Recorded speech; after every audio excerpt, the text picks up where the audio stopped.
तो है कैसे आप लोग आए सब ठीक होंगे। और आज इस वीडियो में हम लोग बात करेंगे ब्लॉग और फोरम के बारे में। यहाँ पर फाइनल टर्म के पेपर हैं कॉल के, जिनके कंप्यूटर असिस्टेड लैंग्वेज लर्निंग ये सब्जेक्ट है। और अब इसमें हम टॉपिक क्लियर करेंगे ब्लॉग एंड फोरम का। तो स्टार्ट करते हैं ब्लॉग की डेफिनेशन।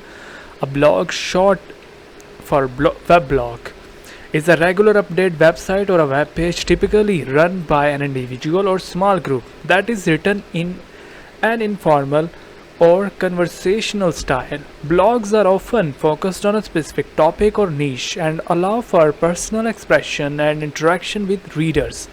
तो ब्लॉग जो होता है यार, ये कोई एक वेबसाइट का पेज हो सकता है या मल्टीपल वेब पेजेस हो सकते हैं जो कि एक पर्सन के थ्रू कंट्रोल किए जाते हैं, मैनेज किए जाते हैं। इनको स्मॉल ग्रुप भी कंट्रोल कर सकता है, कोई ऑर्गेनाइजेशन भी जो है इनको कंट्रोल कर सकती है। और इसमें इनफॉर्मल कन्वर्सेशनल स्टाइल जो है वो यूज़ किया जाता है।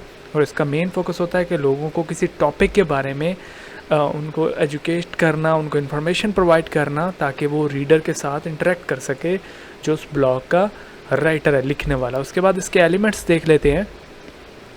ब्लॉग के तकरीबन 10 एलिमेंट्स हैं यहाँ पर। Title, the main heading of the blog post. Title main heading होती है किसी भी ब्लॉग पोस्ट की। उसके बाद होता है content, the main body of the post which include text, images, videos and other multimedia.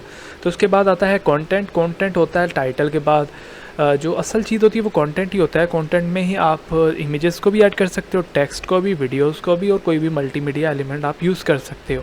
उसके बाद है author, the person who right the blog post. तो जो बंदा ब्लॉग लिखता है वो उसका ऑथर होता है। सिंपल, जिस तरह एक बुक का ऑथर होता है उसी तरह एक ब्लॉग का ऑथर होता है।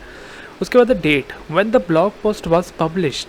तो उसके बाद डेट आती है जी। डेट उस डेट की होती है जिस दिन ब्लॉग को पोस्ट किया गया हो और पब्लिश किया गया। यहाँ पर हम लोग ब्लॉग की बात कर रहे हैं, तो हम लोग पोस्ट और ये जो स्टोरीज़ वगैरह इनको नहीं, बल्कि ब्लॉग की जो लैंग्वेज है उसको यूज़ करेंगे। तो जिस डेट को ब्लॉग पब्लिश किया जाए उसको वो उसकी डेट होती है। उसके बाद है कमेंट सेक्शन।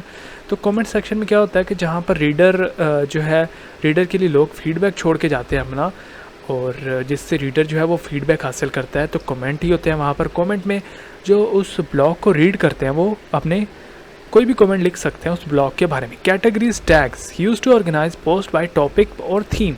तो कैटेगरीज और टैग में क्या होता है कि एक ही तरह की कैटेगरीज में उसी तरह के जो पोस्ट होती हैं वो आती रहती हैं। और टैग्स में भी अगर ब्लॉग की जो कैटेगरी है वो टैग से भी उसको सॉर्ट आउट किया जा सकता है, वो सिमिलर टैग्स में शो होगी। और इसमें टॉपिक और थीम जो है वो भी शामिल होते हैं। उसके बाद है परमालिंक्स।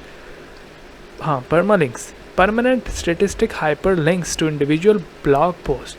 तो यहाँ पर परमालिंक जो है वो किसी इंडिविजुअल जो पोस्ट है आपकी उसका लिंक होता है। आप उसको अगर तो आप चाहते हो तो आप पूरा ब्लॉग भी किसी के साथ शेयर कर सकते हो, अदरवाइज परमालिंक के जरिए आप एक ब्लॉग पोस्ट को शेयर कर सकते हो। उसके बाद archives, a collection of old post typically organised by date.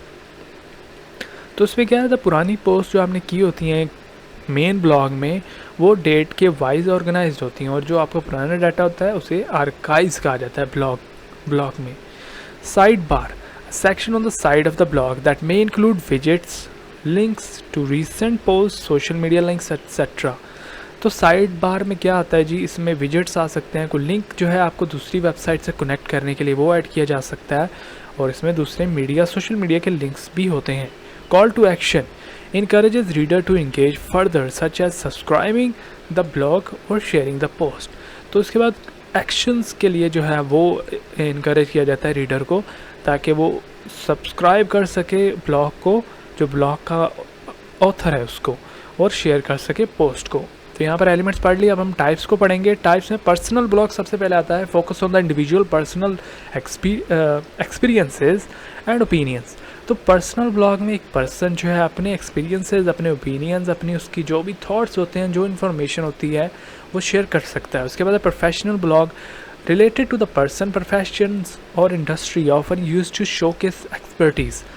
तो प्रोफेशनल ब्लॉग में जो है वो कंपनीज़ को यूज़ करती हैं इसको, और इसमें क्या होता है कि एक पर्सन भी यूज़ कर सकता है, लेकिन उसमें क्या होता है कि वो पर्सन अपनी प्रोफेशनल और जो उसकी मतलब कि अचीवमेंट्स होती हैं, जो उसकी और प्रोफेशनल डिग्रीज़ होती हैं, प्रोफेशनल डिप्लोमाज होते हैं, वो उसके बारे में एक्सप्लेन कर सकता है, जो कि यूज़ किए जाते हैं डिफरेंट पर्सन की एक्सपर्टीज़ को शो करने के लिए, डिफरेंट प्रोडक्ट्स की एक्सपर्टीज़ को शो करने के लिए। उसके बाद niche blog focus on specific topic such as travel, fashion, technology and food and etcetera.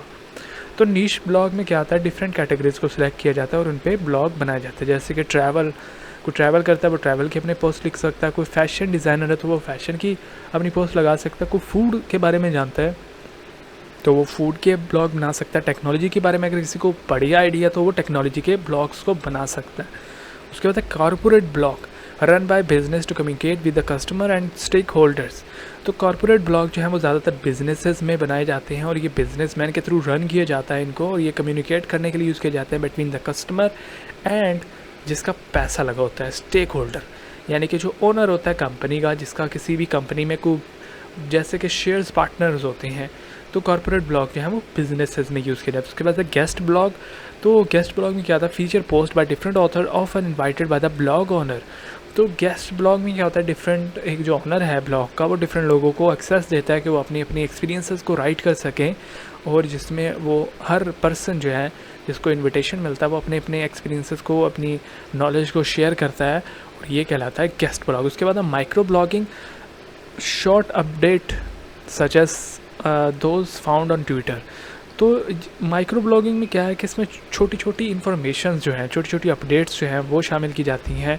आमतौर पर ट्विटर पे इसका बहुत ज़्यादा इस्तेमाल किया जाता है। माइक्रो ब्लॉगिंग जैसे इसके नाम से भी एक चीज़ हो रही है, क्लियर हो रही है कि माइक्रो कहते हैं छोटे को, जैसे होता है ना माइक्रो पिक्सल, या एक होता है ग्राम, मिलीग्राम, माइक्रोग्राम। तो माइक्रो जो है वो छोटा ब्लॉग जिसमें छोटी कोई इन्फॉर्मेशन जो है, सिंगल इन्फॉर्मेशन को कवर किया गया। अच्छा, इसके बाद इसके बेनिफिट्स देख लेते हैं। बेनिफिट्स में नंबर 1 पे आता है पर्सनल एक्सप्रेशन। इससे क्या होता है कि ब्लॉग से एक पर्सन जो है अपने एक्सपीरियंसेस, थॉट्स और आइडियाज़ को शेयर कर सकता है लोगों के साथ, अपने एक्सपीरियंसेस को, अपने नॉलेज को। Community building, number 2, create a space for like minded individuals to interact and for communities. तो इससे क्या होता है, कम्युनिटी बिल्ड कर सकते हैं आप लोग अपने एक ही, अगर आपका माइंड है उस तरह के माइंड को, जो लोग हैं अगर आप उनकी राइटिंग देखते हो तो आप अपनी राइटिंग को उनके साथ कोलैबोरेट कर सकते हो, आप उनके साथ गेस्ट ब्लॉगिंग कर सकते हो, और इस तरह आप एक कम्युनिटी क्रिएट कर सकते हो एक जैसे जो माइंड के लोग होते हैं उनके दरमियान, और आपको मदद मिलती है अपने जैसे लोगों को ढूंढने में कि आपके तरह कौन कौन लोग हैं जो सोचते हैं। उनके ब्लॉग से आपको काफ़ी आइडिया हो जाता है। उसके बाद मार्केटिंग, तो मार्केटिंग में जो है ब्लॉग को यूज़ किया जाता है प्रोडक्ट्स को प्रमोट करने के लिए। कुछ सर्विसेज प्रोवाइड कर रहा है बंदा, तो वो अपनी सर्विसेज को मतलब कि शो करने के लिए, वो अपनी सर्विसेज को ज़्यादा उसमें मतलब लोगों को इंगेज करने के लिए वो दिखा सकता है कि मैं ये सर्विसेज प्रोवाइड करता हूँ और आपको अगर चाहिए तो मेरे को आप रब्ता कर सकते हो, कांटेक्ट कर सकते हो। डिफरेंट कस्टमर जो है इस तरह इंगेज हो सकते हैं। SEO बेनिफिट, तो अगर आप रेगुलरली अपडेट करोगे अपने कंटेंट को तो इससे क्या होगा कि आपकी जो वेब सर्च इंजन, ये जो सर्च इंजन ऑप्टिमाइजेशन SEO जो है वो आपकी बेहतर हो सकती है। आपको हायर रैंकिंग में हो सकता है कि आपका ब्लॉग आए और इस पर आपके व्यूज़ भी ज़्यादा आएंगे और लोग ज़्यादा क्लिक करेंगे और आपके ब्लॉग को ही ज़्यादा लोग रीड करेंगे। उसके बाद नेटवर्किंग, तो इससे क्या होता है कि एक इंडिविजुअल जो है वो कनेक्ट कर सकता है डिफरेंट इंडस्ट्रीज़ के साथ, अपने इंटरेस्ट को डिफरेंट लोगों के साथ और डिफरेंट इंटरेस्ट के ग्रुप्स के साथ भी अपनी जो है वो ब्लॉग को शेयर कर सकता है। इससे उसकी नेटवर्किंग बहुत स्ट्रॉन्ग हो जाती है अगर एक बंदा रेगुलर ब्लॉग को पोस्ट करता है। तो उसके बाद रेवेन्यू जनरेशन, तो इस पर आप ऐड लगा सकते हो, स्पॉन्सर आप इस पर ले सकते हो और उनके आप स्पॉन्सर के जो प्रोडक्ट्स होते हैं उन पर पोस्ट डाल के एफिलिएट मार्केटिंग कर सकते हो और इससे आप लोग अच्छा खासा रेवेन्यू जनरेट कर सकते हो। इसके बाद कुछ पॉपुलर ब्लॉग साइट्स हैं जैसे कि Medium, WordPress, Blogger, Tumblr, Squarespace. उसके बाद है फोरम की सबसे पहले डेफिनेशन हम लोग देख लेते हैं। थोड़ा इसको बड़ा कर लेता हूँ क्योंकि ताकि आपको क्लियरली नज़र आ सके। ये ज़्यादा ही बड़ा हो गया, 245, 235। तो अब पहले हमने बात करी ब्लॉग की, अब हमारी बात कर रहे हैं फोरम की। अब forum or a message board is an online discussion site where people can hold conversations in the form of posted messages. Forums are organized around specific topic or interest and allows user to interact and share information. तो blog में क्या होता है कि बंदा होता है वो सबको इन्फॉर्मेशन प्रोवाइड करता है।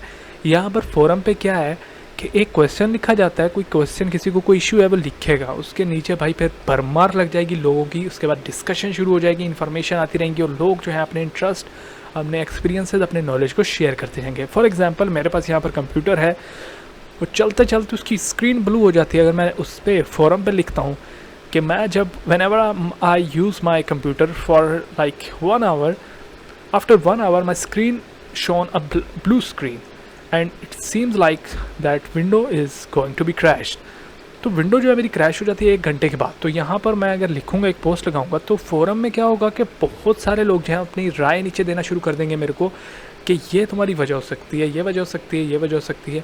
तो उससे क्या होता है कि एक डिस्कशन का प्लेटफॉर्म जनरेट होता है। उससे आप उसे ऐसा नहीं है कि हर कोई इररिलेवेंट इन्फॉर्मेशन शेयर करेगा, बहुत सारे ऐसे लोग भी आपको मिलेंगे काम के जो आपके घंटों की जो प्रॉब्लम है वो सेकंड्स में उसको सॉल्व कर देंगे। तो ये फोरम जो होता है बेसिकली इसका यही मतलब होता है, ताकि बहुत सारे लोग जो हैं स्पेसिफिक टॉपिक पे इंटरेक्ट कर सकें और इन्फॉर्मेशन शेयर कर सकें। उसके बाद इसके एलिमेंट्स हैं। फर्स्ट ऑफ ऑल हम बात करेंगे थ्रेड्स पे। इंडिविजुअल कन्वर्सेशन और टॉपिक स्टार्टेड बाय यूज़र्स।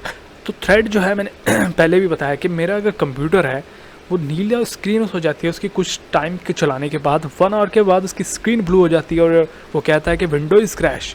तो मैं अगर वीडियो से मुझे कोई सॉल्यूशन नहीं मिल रहा, मैं थ्रेड पे लगा सकता हूँ। थ्रेड होती है एक कन्वर्सेशन का टॉपिक जो यूज़र स्टार्ट करता है। उसके बाद पोस्ट जो है वो उसमें डिफरेंट मैसेजेस जो हैं उस पर आते रहते हैं। आपकी जो पोस्ट है messages with in a thread, तो उस थ्रेड पे जितने भी मैसेज आते हैं वो पोस्ट कंसिडर होते हैं। उसके बाद user profile, information about the members including user name, avatars and signature. तो यूज़र प्रोफाइल जो है किसी भी यूज़र की हो सकती है, इसमें यूज़र की इन्फॉर्मेशन होती है, उसका कोई यूज़र नेम हो सकता है, उसका एवेटार हो सकता है, उसकी सिग्नेचर अगर उसने को लगा रखा था वो होगा। उसके बाद है मॉडरेटर, यूज़र और staff who oversee forum activities and enforce rules. तो मॉडरेटर जो होता है वो फोरम पे रूल्स को जो है ना भाई वो कंट्रोल करता है, मैनेज करता है, ताकि सब लोग रूल्स को फॉलो करें, कोई भी ऐसी डिस्कशन ना हो जिससे कोई इशू क्रिएट हो। उसके बाद categories sections, grouping of related threads. इसमें क्या है कि ग्रुपिंग होती है रिलेटेड थ्रेड्स की। एक मैंने कहा कि मेरी विंडो का प्रॉब्लम है, उसके बाद मैं अगर देखूंगा तो मुझे बहुत सारे और भी विंडोज़ के थ्रेड्स मिलते जाएंगे। उससे क्या है कि ग्रुपिंग हो जाती है रिलेटेड थ्रेड्स की। कैटेगरीज और सेक्शन में यही होता है। उसके बाद प्राइवेट मैसेजेस, इससे क्या होता है कि यूज़र जो है वो कम्युनिकेट कर सकता है किसी से भी प्राइवेटली, किसी के थ्रेड के जो लिखने वाला उससे कम्युनिकेट कर सकता है किसी दूसरे से, तो प्राइवेट मैसेजिंग। उसके बाद polls, tools for creating surveys and gathering opinions from users. तो यूज़र से आपने कोई ओपिनियन जो है वो लेनी है, कोई इन्फॉर्मेशन लेनी किसी टॉपिक के बारे में, तो आप उस पर पोल्स करवा सकते हो। पोल में क्या होता है, मल्टीपल ऑप्शन होते हैं, तो हर पर्सन जो है अपनी चॉइस के मुताबिक किसी भी ऑप्शन को सिलेक्ट कर सकता है और उसको पोल कहते हैं। जैसे कि वोटिंग होती है उसी तरह पोलिंग। सर्च फंक्शन, तो इससे क्या होता है कि यूज़र जो है किसी भी थ्रेड को फाइंड कर सकता है, किसी भी पोस्ट को फाइंड कर सकता है, किसी स्पेसिफिक टॉपिक को सर्च फंक्शन के ज़रिए फाइंड कर सकता है। उसके बाद rules and guidelines, policies that govern user behaviour on the forum. तो रूल्स एंड गाइडलाइंस जो है हर साइट की तरह फोरम पे भी है। यहाँ पर रूल्स और गाइडलाइन इसलिए बताए जाते हैं ताकि हर जो यूज़र है उसका बिहेवियर पॉजिटिव रहे और कोई भी ऐसी एक्टिविटी में इन्वॉल्व ना हो जाए जो कि सही ना हो, और वो रूल्स को और गाइडलाइन को फॉलो करे। उसके बाद टाइप्स आ गई हैं फोरम की। यहाँ पर डिस्कशन फोरम, जनरली फोरम्स होते हैं, जनरल फोरम जो कि डिस्कशन करते हैं वेरियस टॉपिक्स पे। इसमें डिस्कशन फोरम में मतलब ज़्यादातर डिस्कशन ही होती है कि जैसे मैंने बताया। उसके बाद support forum, focused on providing help and support often used by software और सर्विस प्रोवाइडर। सपोर्ट फोरम क्या होता है कि इसका ज़्यादातर जो मकसद होता है वो हेल्प प्रोवाइड करना है। जैसे कि मैंने पहले बात की, तो हो सकता है कि कोई जो सर्विस प्रोवाइडर वाला हो, कंपनी वाले भी मुझे फोरम पे थ्रेड में मैसेज कर सकते हैं। तो इनका जो मेन फोकस होता है सपोर्ट फोरम का, तो किसी भी हेल्प करना, किसी को सपोर्ट करना। किसी अगर कोई सॉफ्टवेयर यूज़ कर रहा है और सॉफ्टवेयर के जो सर्विस प्रोवाइडर हैं, सॉफ्टवेयर प्रोवाइडर हैं, उनके थ्रू भी ये सपोर्ट दी जा सकती है। उसके बाद है इंटरेस्ट बेस्ड फोरम, तो सेंटर्ड अराउंड हॉबीज़ और interest such as gaming, gardening etcetera.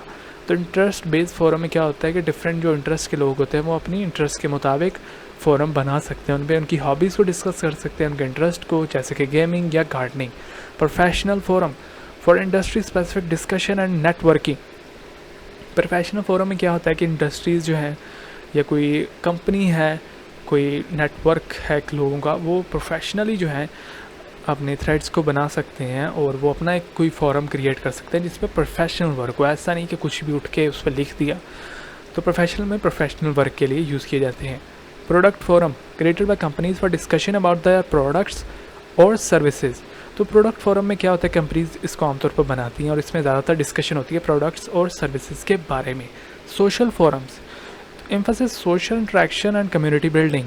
तो सोशल फोरम में ज़्यादातर जो है सोशल, ताकि लोग आपस में जुड़ सकें और कम्युनिटी बिल्ड हो सके, उसके लिए ये फोरम बनाए जाते हैं। उसके बाद इनके बेनिफिट देख लेते हैं। Information sharing. तो भाई जो फोरम होते हैं वो बहुत सारी आपको इन्फॉर्मेशन प्रोवाइड करते हैं। यूज़र अपना नॉलेज और अपने इन्फॉर्मेशन को शेयर करते हैं सिंपली, और वो आप उनसे फ़ायदा हासिल कर सकते हो। उसके बाद कम्युनिटी बिल्डिंग। तो इससे क्या होता है, कम्युनिटी बिल्ड की जा सकती है जो कि डिफरेंट इंटरेस्ट के लोग जो हैं उसमें अपना नॉलेज शेयर कर सकते हैं, उसमें इंटरेस्ट शेयर करते हैं, किसी की प्रॉब्लम सॉल्व कर सकते हैं, एट्सेट्रा। उसके बाद सपोर्ट। तो जो यूज़र हैं वो उनको सपोर्ट मिल सकती है, उनको हेल्प मिल सकती है, एडवाइस मिल सकती है, एक्सपीरियंस कोई बंदा अपने शेयर कर सकता है, किसी चीज़ को सॉल्व करने के लिए कोई बंदा अपने मेथड्स को बता सकता है, स्टेप्स बता सकता है। नेटवर्किंग। तो इससे कनेक्शन क्रिएट होता है लोगों के दरमियान, और सिमिलर इंटरेस्ट के भी लोग हो सकते हैं, प्रोफेशनल गोल्स वाले लोग हो सकते हैं, और इसके अलावा डिफरेंट कैटेगरीज़ के इसमें नेटवर्किंग क्रिएट की जा सकती है डिफरेंट इंटरेस्ट के लोगों के साथ। Feedback. Companies and individual can get feedback on a product, services और आइडियाज़। तो इससे क्या है कि हर पर्सन को फीडबैक मिलता है, कंपनी के थ्रू भी मिल सकता है, कोई इंडिविजुअल जो है वो फीडबैक दे सकता है किसी को, वो हासिल भी कर सकता है किसी प्रोडक्ट, सर्विस और आइडिया के बारे में। Archive discussion. Valuable information is stored and can be accessed later. तो इसमें क्या होता है, आर्काइव डिस्कशन। आप पुरानी डिस्कशन जो है आप उन पर भी डिस्कशन कर सकते हो, पुरानी जो थ्रेड है उन पर डिस्कशन कर सकते हो। आपका डाटा कहीं भी नहीं जाता, सेव रहता है। चाहे आपके 20 साल पुरानी थ्रेड है, 10 साल पुरानी थ्रेड है, वो कहीं भी नहीं जाएगा, वो सेव रहेगा वहीं पर, और वो आर्काइव डिस्कशन चलती रहेगी। पुरानी अगर कोई पोस्ट है उसके भी डिस्कशन 2024 में, अगर कोई 2010 की पोस्ट है उस पर भी डिस्कशन हो सकता है कि चलती रहे। उसके बाद है popular forum sites, Reddit, Stack Overflow, Quora, Something Awful, the Student Room. तो अब इसका कंक्लूजन देख लेते हैं। Both the blogs and forum offer unique benefit and serve different purposes. Blog are the ideal for personal expression, content marketing and sharing expertise, while forum are better suited for community building, information sharing and discussion. Understanding their element and benefit can help individuals and businesses to choose right platform for their needs. तो इसमें क्या होता है कि blog जो है वो personal, एक अगर पर्सनल बंदा अपनी पर्सनल इन्फॉर्मेशन, एक्सपीरियंसेस, आइडियाज़ को शेयर करना चाहता है तो उसके लिए ब्लॉग बेटर है। और वहीं पर अगर हम बात करें फोरम की, तो फोरम में जो है वो लोग डिफरेंट टॉपिक्स पे डिस्कशन करते हैं, वो अपनी इन्फॉर्मेशन को शेयर करते हैं। ये जो फोरम है ये आमतौर पर छोटी इन्फॉर्मेशन के ऊपर डिस्कशन करने के लिए होते हैं। ब्लॉग पे भी डिस्कशन हो सकती है, ऐसा नहीं है, लेकिन जो फोरम है उसका जो क्राइटेरिया है वो ज़्यादा रिलेटेड है फोरम के। ब्लॉग पे ब्लॉग पर का काम सही से हो सकेगा, और फोरम पे फोरम की जो साइट्स हैं उन पे फोरम का काम सही हो सकेगा। और फोरम जो है ये कम्युनिटी बिल्डिंग के लिए भी काम आते हैं, इन्फॉर्मेशन शेयरिंग, जाहिर सी बात ये होती है, डिस्कशन, इस पर बेइंतहा डिस्कशन होती हैं। और इसमें क्या होता है कि डिफरेंट चीज़ों के बेनिफिट को समझने में हेल्प मिलती है। गाइडेंस अगर आपको चाहिए, हेल्प चाहिए, कुछ भी आपको बिज़नेस के बारे में, आईटी के बारे में, एजुकेशन के बारे में, किसी चीज़ के बारे में भी कोई भी इन्फॉर्मेशन चाहिए, आप थ्रेड लगा दो उसके नीचे, फिर आप देखना लोग आपको हेल्प करेंगे, गाइड करेंगे। Thank you so much. ये टॉपिक हमारे यहाँ पर क्लियर हो चुका है ब्लॉग एंड फोरम का, तो यहीं पर इसको बंद कर देते हैं अभी। Thank you so much for